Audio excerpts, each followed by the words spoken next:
এতদিন জেলে ছিলি মানে এসব কি বলছিস? মজা নিচ্ছিস নাকি? আমি বললাম, না সত্যি বলছি, আমি এতদিন জেলে ছিলাম। কিন্তু জেলে কেন, কিসের জন্য? আমার ভাগ্যের লিখন, একদিন তোদেরকে সব বলবো। স্যার খাতা হাতে রুমে প্রবেশ করলেন, যে যার জায়গায় গিয়ে বসলো। আমি যেদিকে তাকাই সবাই দেখি আমাকে কেমন চোখে যেন তাকিয়ে আছে। ওরা হয়তো ভাবছে জেল খেটেছি, নিশ্চয়ই বড় ধরনের অপরাধী ছেলেটি। কিন্তু কেউ তো আর জানে না আমার বেস্ট ফ্রেন্ডকে খারাপ কারো কাছ থেকে বাঁচাতে গিয়ে রাগের বশে দুইটা চড় মারার ফলেই জেল কেটেছে আমি। তার খাতা ও প্রশ্নপত্র দিলেন। পরীক্ষায় প্রশ্নপত্র পাওয়ার আগে যতটা দুশ্চিন্তায় ছিলাম, প্রশ্নপত্র পেয়ে তা দূর হয়ে গেল। শুরু করে দিলাম লেখা। সবার আগে আমি উঠে দাঁড়িয়ে গিয়ে, স্যার অতিরিক্ত পেজ লাগবে বলতে স্যার সহ পুরো রুমের ছাত্রছাত্রী আমার দিকে তাকালো। এত তাড়াতাড়ি অতিরিক্ত পেজ নিব শুনে এক স্যার এসে আমার খাতাটা উল্টে পাল্টে দেখলো। আমি ভাবছি স্যার এমন করছে কেন।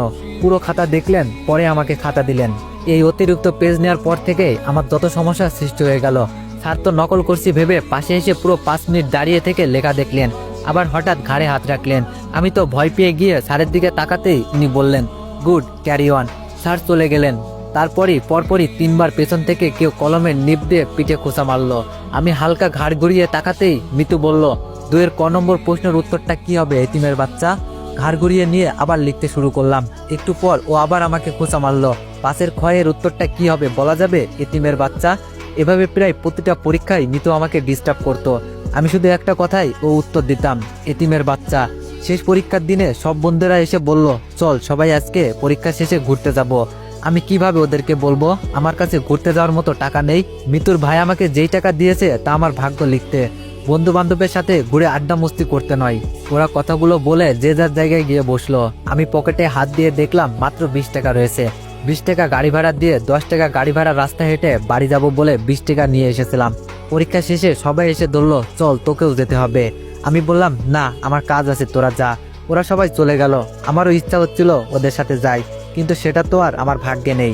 মন খারাপ করে বাসায় গেলাম। হঠাৎ বালিশের নিচে আপুর ভাঙা বাটন ফোনটি ধরতেই আমার মন খারাপ মুহূর্তের মধ্যেই ভালো হয়ে গেল। মনে হচ্ছে আজ আমি পৃথিবীর সবচাইতে খুশি। মিতুর ভাই মাসুদ বলল, হ্যালো আবির, তুমি কোথায়? আমি বললাম, বাসায় ভাইয়া। মিতুর ভাই বলল, তাড়াতাড়ি হাসপাতালে চলে এসো, তোমার আপু কোমাই থেকে বের হয়ে এসেছেন। এইমাত্র হাসপাতালের নার্স ফোন করে জানালেন আমায়। আমি যাচ্ছি, তুমি চলে এসো। মাসুদ ভাইয়ার কথা শুনে আমার খুশিতেই চোখে পানি চলে আসলো। দৌড়ে গিয়ে দেখি মাসুদ ভাইয়া আপুর পাশে বসে আছেন। আমি গিয়ে আপুর দিকে চেয়ে থাকলাম। আপুর চোখ বেয়ে জল পড়ছে, সাথে আমারও। ডাক্তার এসে জানালেন, আপনার ভাগ্য অনেক ভালো, আপনার ভালো হওয়ার কোনো সম্ভাবনাই ছিল না, কিন্তু আল্লাহ পাকের দোয়ায় আর এই মানুষটার জন্য আজ আবার আপনি সুস্থ জীবনে ফিরে আসলেন। মাসুদ ভাই বলল, আচ্ছা আমি আসি তাহলে। আপু বলল, মাসুদ ভাইয়া চলে যাবে কি? আপু আমাকে ওনাকে ডাকতে বললেন। আমি ডাকতে মাসুদ ভাইয়া আবার আসলো। আপু ওনার এক হাত ধরে কান্না ভেজা কণ্ঠে বললেন, আপনার এই ঋণ আমি কোনোদিনও শোধ করতে পারবো না। মাসুদ ভাই বলল, এভাবে বলছো কেন? আমার জন্যই তোমার এই অবস্থায় পড়তে হয়েছিল। নিজের জীবন হতে কয়েকটা বছর হারিয়ে ফেলেছো, আমি ঋণী তোমার কাছে। মাসুদ ভাই বলল, চলো আমার গাড়িতে করে তোমাদের বাসা অবধি এগিয়ে দিয়ে আসি। আপুকে নিয়ে আমি পেছনে বসে আছি আর ভাবছি, মাসুদ ভাই সত্যি মানুষ নয়, ফেরেশতা। এমন একটা মানুষের হাতেই যদি আমার আপুটাকে তুলে দিতে পারতাম, তাহলে ভাই হিসাবে আমার আপুটাকে শ্রেষ্ঠ উপহার দেওয়া হতো আমার। বস্তির এক নোংরা জায়গায় গাড়ি থামাতে বলাই মাসুদ ভাইয়া অবাক হয়ে বললেন, এখানে গাড়ি থামাতে বললেন যে? আমি বললাম, আমরা এই বস্তিতেই থাকি, একটু ভিতরেই আমাদের বাসা, আর বাসা অবধি আপনার গাড়ি যাবে না। গাড়ি থেকে নেমে আমরা চলে আসতেই উনি আমাদের ডেকে বললেন, কোনো সমস্যা বা প্রয়োজন হলে জানাইও, ইনশাল্লাহ নিজের সর্বোচ্চ দিয়ে তোমাদের পাশে থাকবো। আপু মাথা নাড়ালো, উনি চলে গেলেন। আমি আর আপু আমাদের বাড়িতে চলে আসলাম। কয়েকদিন পর আপু আর আমি বসে থেকে প্ল্যান করছি কিভাবে আমাদের এই পরিস্থিতিটা বদলানো যায়।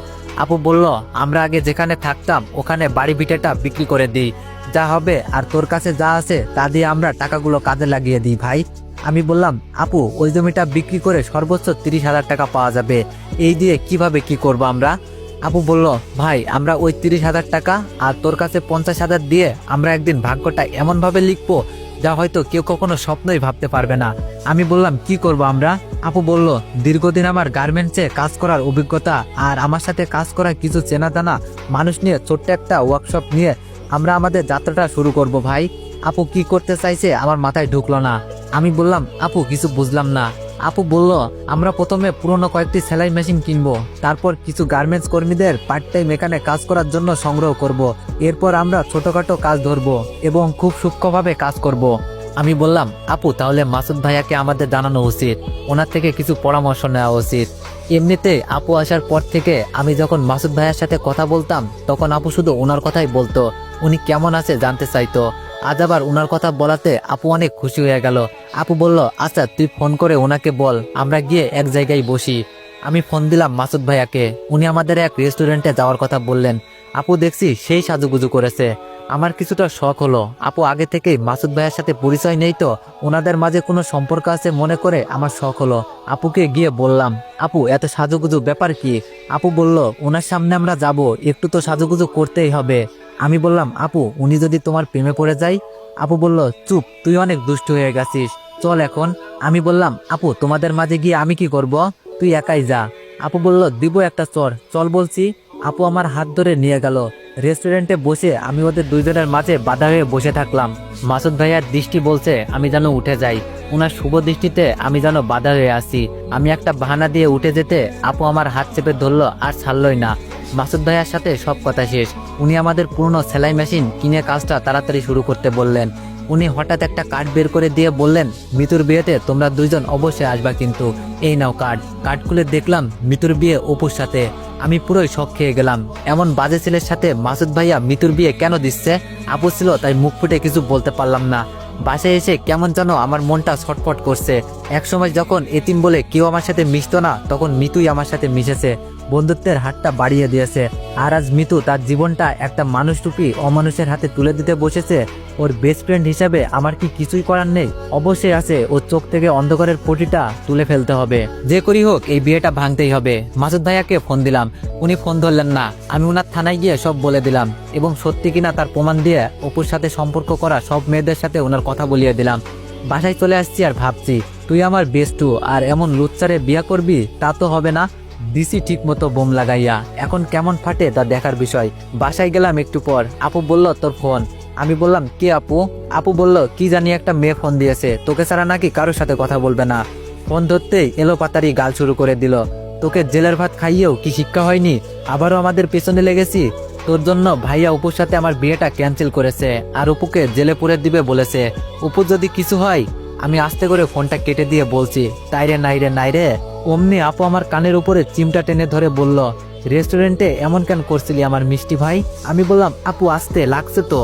তো এভরিওয়ান, এই গল্পটি অনেক বেশি ইন্টারেস্টিং হতে চলেছে। তো তোমাদের গল্পটি আশা করি অনেক ভালো লাগবে। যদি গল্পটি ভালো লেগে থাকে তাহলে সবাই একটু বেশি বেশি কমেন্ট করে জানাইও। ধন্যবাদ।